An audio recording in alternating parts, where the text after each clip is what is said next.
तो दोस्तों आज हो गया 8 मार्च 2021। बिहार समेत देश दुनिया के बड़ी और ताज़ा समाचार लेके आए सिर्फ आपके लिए। चलिए फटाफट खबर शुरू करते हैं। उससे पहले चैनल को अब तक सब्सक्राइब ना किया हो तो फटाफट चैनल को सब्सक्राइब कर दें, लाइक कर दें, शेयर कर दें ताकि इसी तरह की खबर आप हर रोज देख सके। चलिए शुरू करते हैं आपकी पहली बड़ी खबर।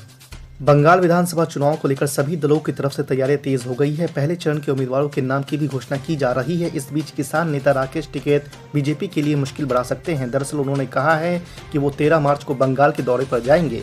भारतीय किसान यूनियन के नेता ने कहा है कि सरकार जब पश्चिम बंगाल पहुंची है तो हम भी सरकार से वहीं मिलेंगे। साथ ही उन्होंने कहा है कि हम बंगाल में किसानों से बात करेंगे कि वहां फसल एमएसपी पर खरीदी जा रही है या नहीं, उनकी क्या समस्या है। आपको बता दें कि राकेश टिकैत बंगाल में पहले चरण के चुनाव से ठीक 14 दिन पहले बंगाल जा रहे हैं। कुछ ही दिन पहले संयुक्त किसान मोर्चा ने कहा था कि वो चुनाव वाले राज्यों में लोगों से किसान विरोधी और गरीब विरोधी नीतियों के खिलाफ बीजेपी को सबक सिखाने की अपील करेंगे। खबरों के अनुसार राकेश टिकैत के अलावा दर्शन पाल, योगेंद्र यादव जैसे नेता भी बंगाल में किसानों को संबोधित करेंगे। आज की दूसरी बड़ी खबर। प्रधानमंत्री नरेंद्र मोदी रविवार को पश्चिम बंगाल विधानसभा चुनाव के लिए भारतीय जनता पार्टी को मजबूती देने और जनता का भरोसा जीतने के लिए बंगाल दौरे पर पहुंचे थे। विधानसभा चुनाव की तारीखों की घोषणा के बाद पीएम मोदी कोलकाता में पहली रैली को संबोधित किया। कोलकाता में चुनावी हुंकार भरते हुए पीएम मोदी ने कहा है कि बंगाल उन्नति, शांति और प्रगति चाहता है। इस दौरान पीएम मोदी ने युवाओं को उज्जवल भविष्य के सपने दिखाए, विकास के वादे किए, इतिहास का जिक्र भी किया और विपक्ष पर जमकर हमला बोला है। आपको बता दें कि प्रधानमंत्री नरेंद्र मोदी ने अपने संबोधन की शुरुआत में पहुंचे जनसैलाब का जिक्र के साथ किया है। मोदी ने कहा कि राजनीतिक जीवन में सैकड़ों रैलियों को संबोधित करने का सौभाग्य मिला, लेकिन इतने लंबे कार्यकाल में मैंने कभी इतने बड़े विशाल जनसमूह का हमें आशीर्वाद मिला हो, ऐसा दृश्य मुझे आज देखने को मिला है। आपको बता दें कि पीएम मोदी ने पश्चिम बंगाल की मुख्यमंत्री ममता बनर्जी पर निशाना साधते हुए कहा है कि बंगाल ने परिवर्तन के लिए ही ममता दीदी पर भरोसा किया था, लेकिन दीदी और उनके कैडर ने यह भरोसा तोड़ दिया है। आज की तीसरी बड़ी खबर। पश्चिम बंगाल में एक तरफ जहां पीएम मोदी ब्रिगेड ग्राउंड में रैली करने पहुंचे थे तो वहीं दूसरी तरफ ममता बनर्जी ने भी महिलाओं के साथ पैदल मार्च निकाला। ममता बनर्जी ने एक तीर से दो निशाना साध रही है। उन्होंने सिल्लीगुड़ी में महिलाओं के साथ मार्च निकाला है। वो महिला दिवस से पहले महिलाओं के वोट को लुभाने की कोशिश कर रही थी। उधर महंगाई के मोर्चे पर केंद्र सरकार पर निशाना भी साध रही थी। आपको बता दें कि ममता बनर्जी ने कहा है कि हमने पीएम मोदी को दिखाने के लिए प्रदर्शन किया है। वो बंगाल में है। पीएम मोदी को जवाब देना चाहिए कि पेट्रोल, डीजल और एलपीजी गैस सिलेंडर के दाम क्यों बढ़ रहे हैं। ममता बनर्जी ने कहा है कि पीएम मोदी केवल भाषण देते हैं। ममता बनर्जी ने कहा है कि पीएम मोदी कहते हैं कि बंगाल में परिवर्तन होगा। मैं बताना चाहती हूं कि केंद्र में बदलाव होगा और पीएम मोदी की कुर्सी जाएगी। उन्होंने कहा है कि पीएम मोदी कहते हैं कि बंगाल में महिलाएं सुरक्षित नहीं हैं। मैं बताना चाहती हूं कि पश्चिम बंगाल में महिलाएं सुरक्षित है, लेकिन गोवा, यूपी और गुजरात समेत भाजपा शासित राज्य में महिला की स्थिति खराब है। साथ ही ममता बनर्जी ने 15 लाख के वादे पर भी निशाना साधते हुए कहा है कि मोदी ने चुनाव से पहले सभी के खातों में 15 लाख रुपए आने का वादा किया था। क्या किसी को भी 15 लाख रुपए मिले हैं? आज की चौथी बड़ी खबर। बिहार के बेगूसराय से सांसद और मोदी सरकार में मंत्री गिरिराज सिंह के विवादित बयान के बहाने नीतीश सरकार एक बार फिर से विपक्ष के निशाने पर है।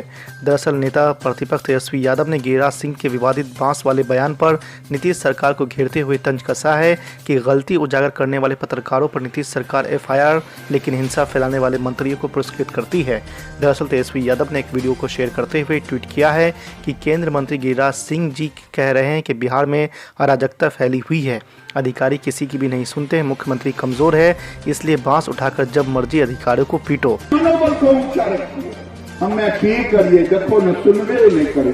नहीं सुने थे तो बांस से लेकर मारो, नहीं सुने नहीं किया सुने। ये शब्द हम नहीं सुनना चाहते हैं कि नहीं सुने।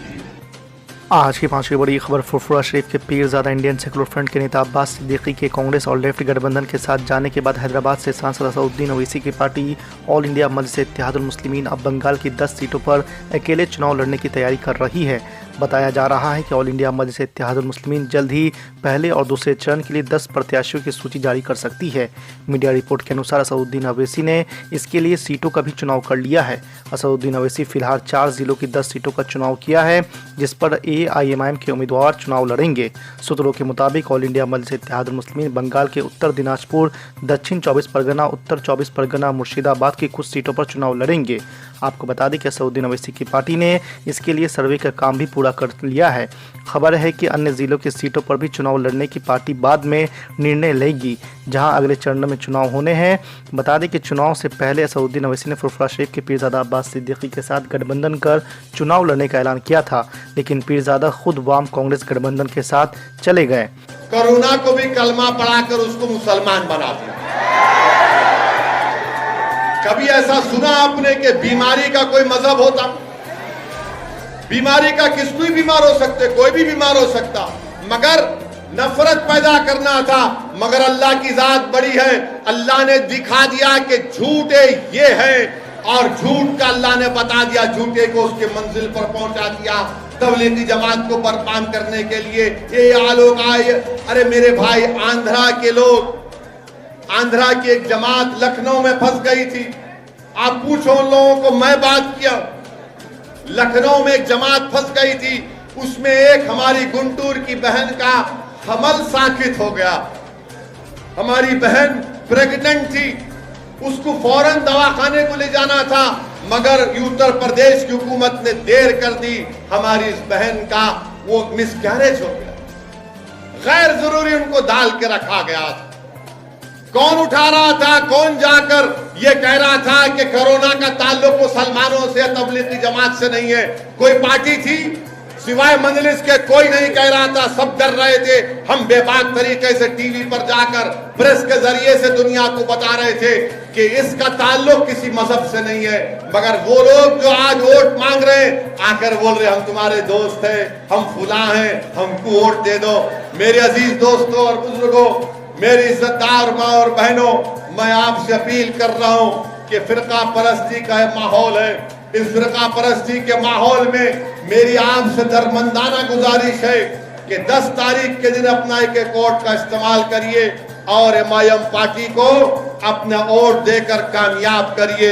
मैं फिर से आपको बताना चाहूंगा कि जब लॉकडाउन चल रहा था तो गुंटूर के एक मुफ्ती साहब थे, मरहूम, उनका नाम गुंटूर के मुफ्ती साहब थे, उनकी सदारत में जलसा हुआ था CAA का, जमीयत उलमा के वो सदर भी थे।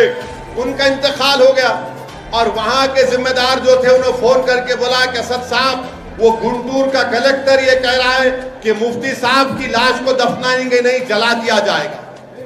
मैं फौरन कलेक्टर से बात करा, मेरा मिस्टर क्या कर रहे हैं आप?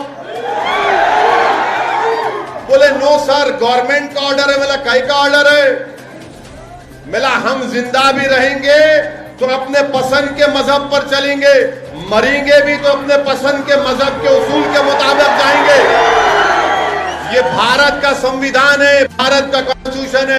फौरन मैंने आपके हमारे वहां के नेल्लूर के जो इंडस्ट्री मिनिस्टर है गौतम रेड्डी को फोन लगाया और उनसे कहा कि भाई साहब, हमने तेलंगाना में गवर्नमेंट से नुमाइंदगी करके जियो आया है, कोई कोविड से मरने वाला मुसलमान हो, हिंदू भाई हो या ईसाई हो या सिख हो, उसका एक हमने प्रोसीजर बनाया और ये प्रोसीजर की गई कि उनकी डेड बॉडी का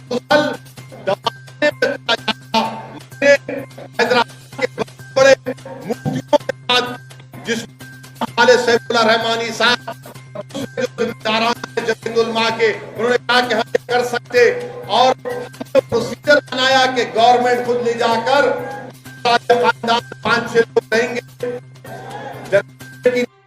कब्रिस्तान में होगी और तदफीन होगी। वो जियो की कॉपी में आपके YSR CP के लीडर मौजूदा चीफ मिनिस्टर के पास भिजाया, तो मेरे भिजाने के बाद आंध्र प्रदेश में उस तरह का जियो जारी हुआ। आज आप पूछते MIM पार्टी क्या कर रही? अल्लाह सलामत रखे मुफ्ती साहब को, अल्लाह उनकी मग़फ़िरत करे। कि मुफ्ती साहब जिंदा भी थे तो उनके इल्म से लोगों को फायदा पहुंचा, उनके दुनिया से चले जाने के बाद भी लोगों को उनसे फायदा पहुंचा, कि उनकी मौत सबब बनी कि कोविड में सही तरीके से लोगों को उनके मजहब के मुताबिक अपने आखिरी रसूमात करने का मौका मिला। मेरे अजीज दोस्तों और बुजुर्गों, मेरी आपसे गुजारिश है कि 10 तारीख के दिन आप अपना एक और MIM पार्टी को देकर कामयाब करिए। और मैं आपको बता रहा हूं एक बात, अपनी कहकर अपनी बात को खत्म कर लूंगा। हम ये आपको बात बता रहे हैं, जो रूलिंग पार्टी है, हम रूलिंग पार्टी को बता रहे। मैं 1.5 साल से रूलिंग पार्टी को बोल रहा हूं, ये परिवार के आपके पीछे पड़े हैं, पर समझते नहीं। हम लोग ठीक है,